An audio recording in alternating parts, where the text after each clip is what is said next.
Assalamualaikum warahmatullahi wabarakatuh. Alhamdulillahil fatahil jawad al-mu'ini ala tafaqquhi fid dini man ikhtarahu minal ibad. Ashhadu an la ilaha illallah syahadatan tudkhiluna daral khulud. Wa ashhadu anna sayyidana Muhammadan abduhu wa rasuluhu sahibul maqamil mahmud wa ala alihi wa ashabihil amjad salatan wa salaman afuzu bihima yaumal ma'ad. Amma ba'du.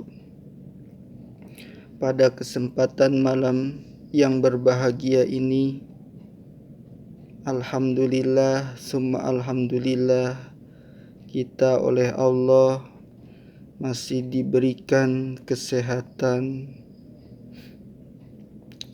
diberikan nikmat iman, nikmat Islam. Mudah-mudahan saudara-saudara kita yang pada saat ini sedang sakit Allah sembuhkan, yang saat ini sedang sedih Allah bahagiakan, yang pada saat ini sedang terlilit hutang semoga dimudahkan untuk membayar hutangnya, dan apabila orang itu lupa terhadap utangnya, Allah terus mengingatkannya bahwa utang itu bukan urusan yang ringan, justru utang itu urusan yang panjang, bukan hanya di dunia sampai ke akhirat. Di dalam surat Al-Baqarah, masalah hutang dia masuk kepada ayat yang paling panjang. Sekarang saya akan membahas tentang bagaimana caranya menghilangkan was-was.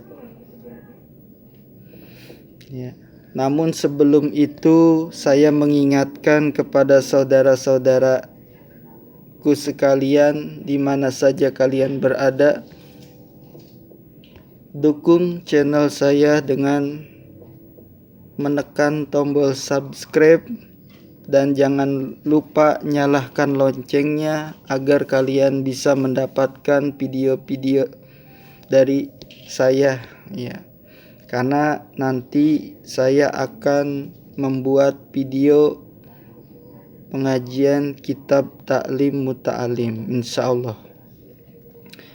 Was-was ini adalah salah satu kasus yang sering terjadi bagi orang yang ingin meraih atau menggapai kesempurnaan ibadah, ingin meraih kehusuan. Jadi was-was ini merupakan salah satu kasus yang terjadi pada orang yang ingin meraih kesempurnaan ibadah. Dia ingin khusyuk, tapi seiring dengan itu terbesit, terlintas di dalam hati dan pikirannya segala macam, sehingga membuat dia mengulangi ibadahnya. Sholatnya enggak cukup sekali, takbirnya enggak cukup sekali. Terkadang was-was ini muncul bukan hanya pada saat takbir, tapi juga bisa muncul pada saat membaca surat Al-Fatihah, pada saat ruku, pada saat sujud, dan lain sebagainya. Bukan hanya pada saat sholat, tapi juga timbul pada saat ibadah-ibadah yang lainnya seperti wudhu, ya. Bahkan kasus was-was ini juga bisa terjadi dalam ilmu tauhid, ya, seperti was-was akan Tuhan, ya. Ini berbahaya. Makanya was-was ini bukan masalah ringan. Kita harus segera memberantas was-was. Yang pertama caranya adalah dengan tidak kita menghiraukan. Kita tidak perlu menghiraukan, tidak perlu peduli dengan was-was itu. tidak peduli secara keseluruhan, ya. Jadi kita tidak peduli secara menyeluruh sekalipun muncul keraguan yang teramat besar. Ya. Umpamanya lagi baca surat Fatihah, tiba-tiba berbisik seperti huruf yang kita baca itu salah. Ya. Kita membacanya udah benar, tapi di dalam hati dan pikiran kita merasa salah. Bahkan terkadang perasaan salah itu begitu besar. Ini salah, yang saya baca ini jelas salah, jangan dilanjutkan. Itu bisikan setan, ya. Jangan dilanjutkan itu adalah perintah setan supaya kita menghentikan ibadah kita, agar kita mengulang dan mengulang kembali ibadah yang kita lakukan. Jadi gak cukup sekali. Ada yang takbir itu harus sempurna di dalam pikirannya, harus terbayang lapatnya.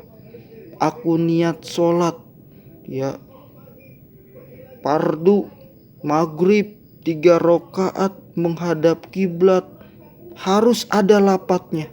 Ada yang seperti itu. Jadi menurutnya kalau enggak berbayang ya enggak sah. Itu kan kesimpulan dia. Padahal secara ilmu fikih enggak begitu.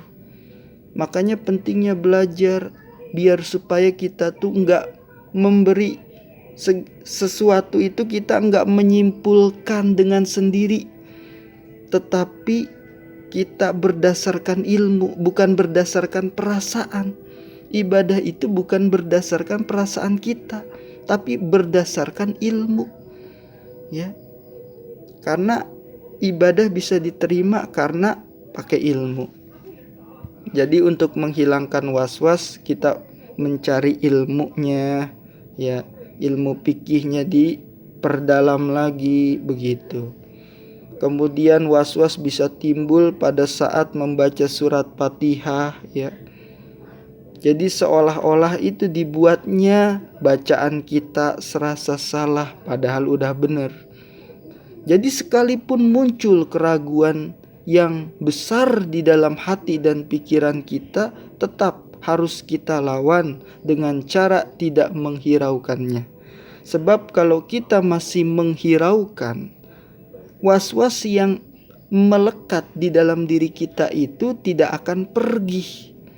Dia terus ada di dalam hati dan pikiran kita. Dia akan selalu ada sampai kapanpun, ya. Jadi was-was itu kalau diperturutkan, dia tidak akan lepas sampai kapanpun, sampai besok, lusa, dan seterusnya. Tidak akan hilang, bahkan sampai tua. Nauzubillah. Jadi was-was itu bukan urusan ringan. Harus dilawan, harus dilepaskan. Jangan sampai kita memperturutkan bisikan setan, ya, yang berupaya agar ibadah kita selalu diulang dan diulang, gitu ya. Kadang was-was itu muncul di saat kita lagi manteng, ya. Tiba-tiba muncul seekor nyamuk di telinga kita. Bimbanglah pikiran, ya, seolah-olah enggak pas bacaan kita. Ada secara tiba-tiba, ya gitu, muncul bisikan untuk membatalkan sholat. Munculnya tiba-tiba, enggak diniatkan sebelumnya. Itu was-was. Jadi dia muncul secara tiba-tiba. Jadi kalau kita sebelum sholat udah niat pengen sempurna, ya sudah, kita enggak perlu lagi memikirkan sholat saya sempurna enggak, udah lanjutin dari takbir sampai salam. Setelah sholat sah, udah gitu, sudah terpenuhi rukun dan syaratnya, ya. Kalau kita selalu memikirkan, aduh sholat saya kayaknya ada yang kurang sempurna, nanti yang ada was-was timbulnya gitu. Jadi was-was itu bisa muncul secara tiba-tiba. Terkadang seperti perasaan kita mau kentut padahal enggak. Setelah dibatalkan, oh ternyata enggak jadi kentutnya. Was-was itu muncul dengan berbagai macam bentuk. Jadi yang penting intinya satu, kita lakukan sekali gitu. Prinsipnya lakukan sekali. Sekalipun di dalam sholat masih ada bisikan-bisikan, ya beginilah, begitulah, pantengin aja terus sampai ibadah itu selesai. Itu cara yang paling efektif, cara yang paling bagus, ya. Jadi begitu, jangan kita ikuti itu bisikan setan. Was-was itu bisikan setan. Itu saja yang bisa saya sampaikan. Mudah-mudahan ada manfaatnya. Apabila ada kata-kata saya yang kurang berkenan di hati para saudaraku sekalian, mohon dibukakan pintu maaf yang seluas-luasnya. Terima kasih atas segala perhatian. Wabillahi taufik wal hidayah. Wassalamualaikum warahmatullahi wabarakatuh.